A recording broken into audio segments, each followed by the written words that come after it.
point I really liked in Cardinal Brandmuller's document was his criticism of the way that the forests of the Amazon region are being viewed by Vatican working document as a special source of divine revelation, which was my reaction when I read this garbage. It reads like a sort of pithy Disney production, Avatar, written by octogenarian European socialists. Tell us, O wise ones, what the spirits of the forest are telling us. And to be using this bit of the world as a laboratory for religious experimentation is beggars belief. And my personal message about the Amazon Synod is cancel it now. Wow, fantastic comments there. And evidently those comments cost the seasoned journalist Damian Thompson his job as editor-in-chief of the Catholic Herald. Hello again, ladies and gentlemen. Michael Matt coming to you once again from the offices of the Remnant newspaper. Yesterday, by the way, Mr. Thompson tweeted this, quote, "My first tweet as a free man. It's now obvious that Pope Francis is deeply implicated in terrible scandals. My concern isn't theological. It's the spectacle of a corrupt pope. Something I never expected to see in my lifetime." Absolutely, Mr. Thompson. In fact, if you're looking for work, I know a guy. Give me a call. And thank you very much for your courage in saying what has to be said, because more of us need to speak out on this. This is a crisis such as the world has never seen. What's happening to the Catholic Church, again, this is the biggest news story in the history of the world. If you think about what the ramifications are for the world if the Catholic Church simply ceases to function as the Catholic Church, which evidently is what Pope Francis is wanting to have happen here. But we can all, however you look at it, we can all see where this is going now, right? Good Catholics are feeling obliged in conscience now to say the right thing, to point out that the emperor has no clothes. And when they do that, they're going to pay for it, just like Mr. Thompson has paid for it. So first of all, we're going to see people losing their jobs, losing their positions now for saying the right thing. And then who knows where it's going to go from here. This is the problem with this situation. Francis is a threat to us all. And you can see how, because of what he's doing to the Catholic Church, the noose is tightening around the necks of Catholics, of good people everywhere. So what are we going to do? Right? We have to get serious. What are we going to do? Are we just going to sit back and argue? We're going to play what I like to call, pin the name on the Bergoglio for the rest of our lives? Or are we just going to get serious about it? I don't care what you call Francis. We're trying to resist this guy to his face, and we find a lot of people are resisting us to our face because we use the wrong name for the man. We need to kind of get on the same page here, folks, and resist what's going on. Resist the guy in Rome who's dressed in white and who a couple of billion people now recognize as the head of the Catholic Church. Whatever you want to call him, he needs to be resisted. This is a really difficult moment, obviously. We're all, I was going to say scratching our heads, but it's much worse than that. We're really searching our minds and our souls and our hearts for what we're supposed to do as loyal Catholics. And there's no easy answer. There really is no easy answer to how we're supposed to proceed here. And I look at the example of the Remnant, of our own experience here at the Remnant. For a long time now, we've been trying to bring accurate reportage, accurate accounts of the crisis in the Catholic Church that has erupted since the Second Vatican Council, but obviously for a long time before that, before the Council. The modernists were busy in the Church. We've tried not to be needlessly provocative or sensationalist. Whenever possible, we've tried to be positive so we don't, demoralize the folks, demoralize each other in the middle of this, because as everybody knows, if all you do is report on the very worst things and demoralize the troops, you're going to literally demoralize the Catholic counter-revolution, and that's not good. So we've always been looking for whatever is happening in the world that's positive. We even defended Cardinal Bergoglio after he was elected for the first 2 years of his pontificate, hoping and praying that somehow the worst would not come to pass, the worst could be avoided, and the grace of office would somehow intervene. Remember this. We took a lot of heat from some of our friends for trying to give him every benefit of the doubt, Francis, right? But now we're to a point where in conscience, we simply can't sit by and do nothing. We simply have to recognize what's happening, and we have to stand in full resistance to the Pope, to this pontificate, whether or not we understand the full ramifications of that resistance. And I don't understand the full ramifications. I'm searching my heart, and I'm praying to my God, trying to figure out what I'm supposed to do, because people do look to our apostolate as well for leadership and for guidance. And so we have to be careful. We have to proceed with caution and with prayer, especially the rosary. We're not eager to resist the Pope to his face. God, help us. We're not doing this to promote our own brand or to somehow vindicate ourselves or the stand that our fathers did in fact take in opposition to the regime of novelty of the Second Vatican Council and the new Mass for the past 50 years. We're not trying to do that because we're happy about it. Everything we did here at the Remnant over the past half century was driven by this desire to raise awareness, to raise consciousness, to sound the alarm so that maybe, please God, the worst wouldn't happen. The worst wouldn't come to the worst. And I really fear now, like this moment that was foreseen by the great doctor of the church, St. Robert Bellarmine, has arrived, where the Pope has to be resisted because he seems to be trying to destroy the church as she was always known for 2,000 years. That's what's happening. And St. Robert Bellarmine says we must resist in that case. Well, you can't resist the Pope. You can't. We're resisting the Protestant caricature that says we have to go along with a terrible Pope like this. That is not the teaching and theology of the papacy of the Catholic Church. And the doctors and fathers of the Church are clear. Bellarmine is clear when he says, just as it would be lawful to resist a pontiff invading a body, so it is lawful to resist him in invading souls or disturbing a state, and much more if he should endeavor to destroy the Church. I say, says Bellarmine, I say it is lawful to resist him, to recognize and resist him, by not doing what he commands and by blocking him, lest he should carry out his will. Still, it is not lawful to judge or punish or even depose him, because he is nothing other than a superior. End quote. So says Bellarmine. That's our position. If you don't agree with it, fine. But that's where we're at in this sorry state of affairs in the Catholic Church. We believe we need to resist him. And again, I do not pretend to know all the ramifications of such resistance against the chair of St. Peter in a time like this. I don't know. No one does, because times like this are without precedent. But that doesn't change the situation. We cannot ignore the facts now.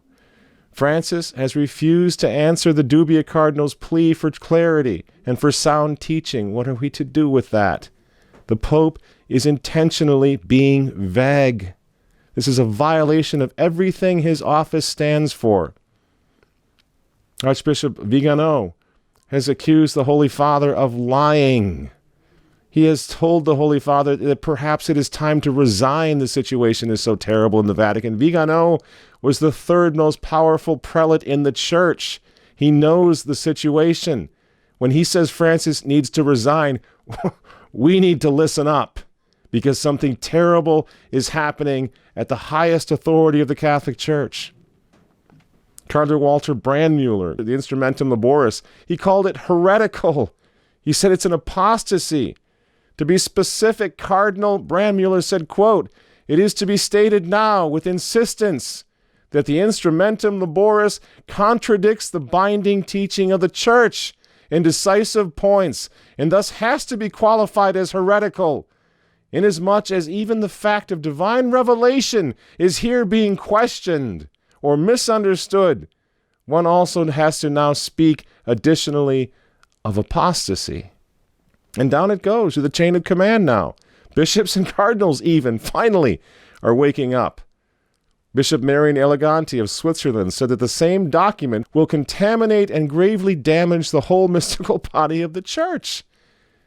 This is not just some bomb-throwing traditionalists, some goofballs over at the Remnant who are overreacting. This is a crisis such as no Catholic has ever seen in 2,000 years of Church history. And please God, none of us are claiming to have all the answers. We're asking ourselves, as soldiers of Jesus Christ, how do we perform our duty to defend the bride of Christ in a moment like this? And I don't know exactly. Again, I don't have all the answers. All I know is that we must try to do something. We must unite. We must pray. We must resist. And I can tell you this, as I said before, any time when it gets so dark and so dismal and so dreary, the situation in the Church and in our lives as Catholics, there does always seem to be a positive silver lining. And as we've talked about before down here, there is a positive silver lining. I'm seeing from my position as an editor of a Catholic newspaper, I'm encountering people all the time, every day, all around the world, faithful Catholics. They're waking up. We just watched two of them, in fact, Raymond Arroyo and Damian Thompson. No card-carrying traditionalists, no radical remnant rad trads 10 years ago. But look what they said. Look what they're doing now. They sound just like the remnant because they're waking up because they're honest men. And they can see the situation is now out of control. And we need to take steps to do whatever we possibly can to resist it. And we just returned from Remnant Tours, returned from Budapest, where we met with the Hungarian remnant, if you will, that's alive and well and fighting, staying strong. Along the road to Chartres, as we reported, the remnant of France, the remnant of England, the remnant of Germany, the remnant of Spain, the remnant of Portugal, New Zealand, Sweden, the Netherlands, they're all there. The remnant is alive and well, and it's coming together.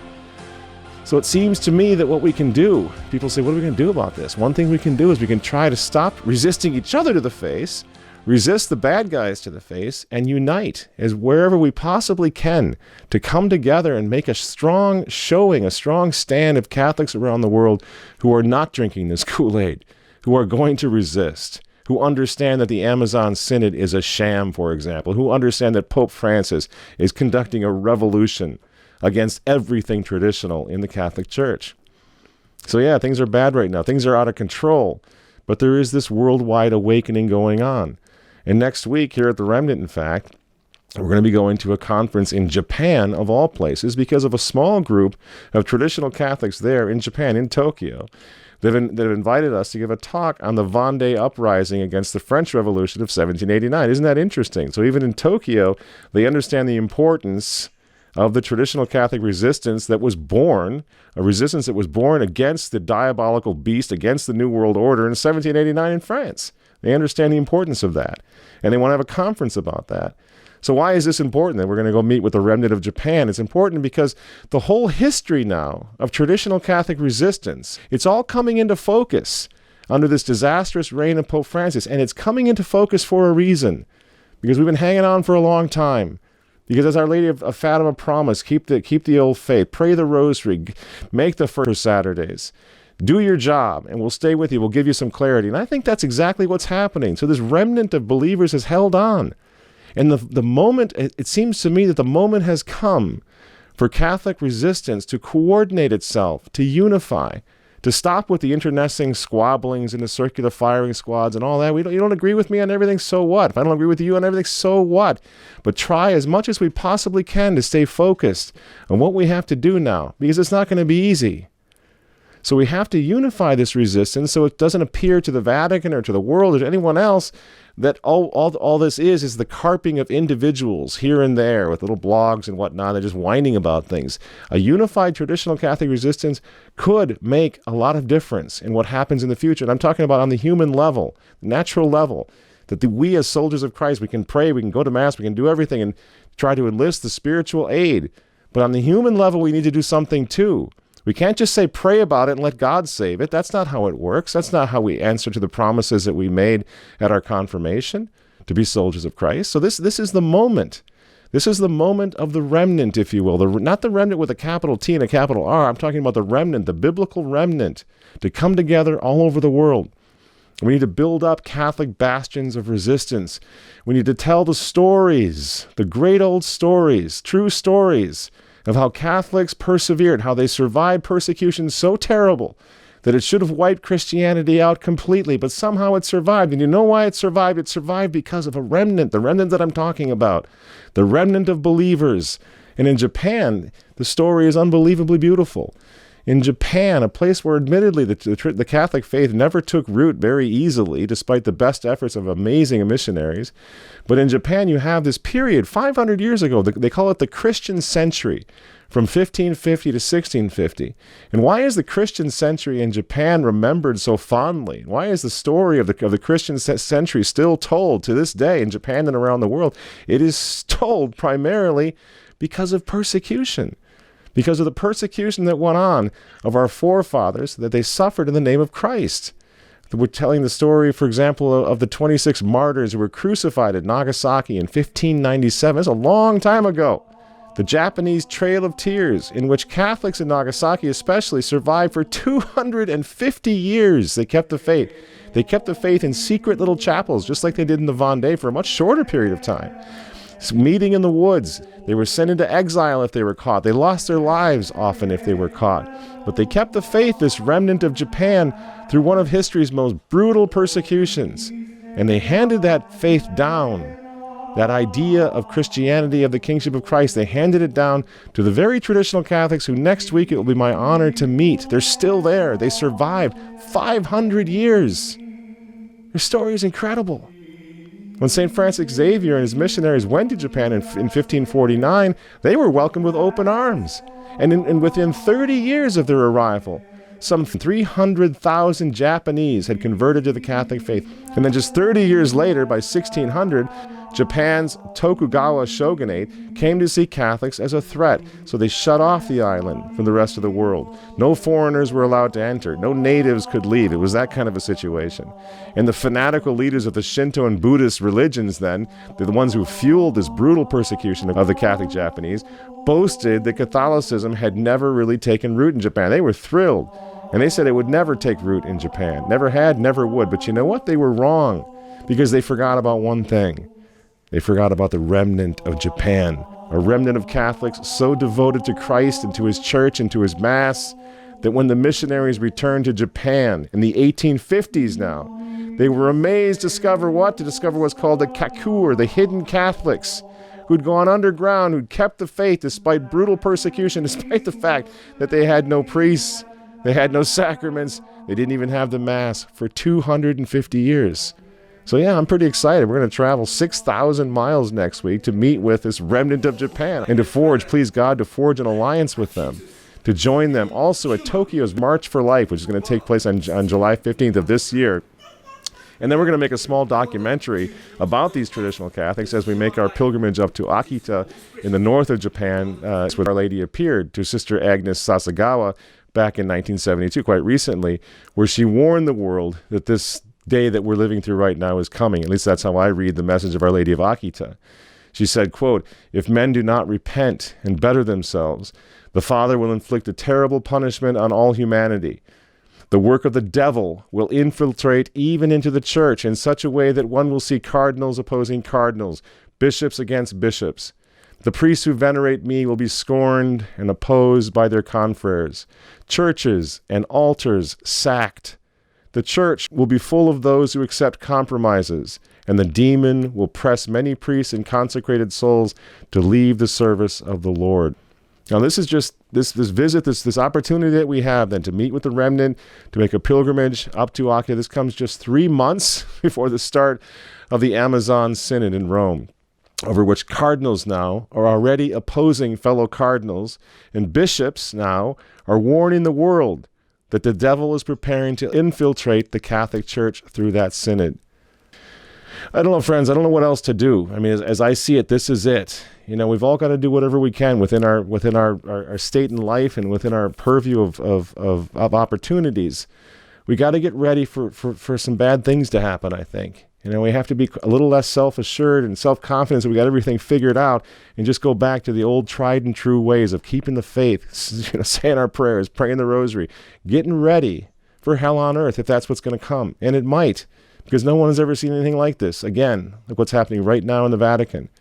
But always and forever, as we prepare for these things, to confirm each other, to remind each other that God's in his heaven, that this is his church to save. We need to cooperate, but it's not all up to us to become the saints that he wants to become. Always confident then that if we remain faithful to him and to his mother, we will be given the grace to persevere no matter how long it takes, no matter how hard it is. If we can kind of get it together and do our duties as soldiers of Christ, as that little remnant selected out of grace, if God graces us with the chance and the opportunity to earn the right to become a part of the worldwide remnant of believers, those who are left who still believe. So if you believe in what we're trying to do here, follow us on YouTube all next week as we do what we can to make a connection, hopefully a solid connection, an alliance with new allies there in Japan. May God help us all to be strong during this time. Keep the faith, pray your rosaries. I'm Michael Matt for Remnant TV, and we'll see you next week from Tokyo. Stay tuned for that.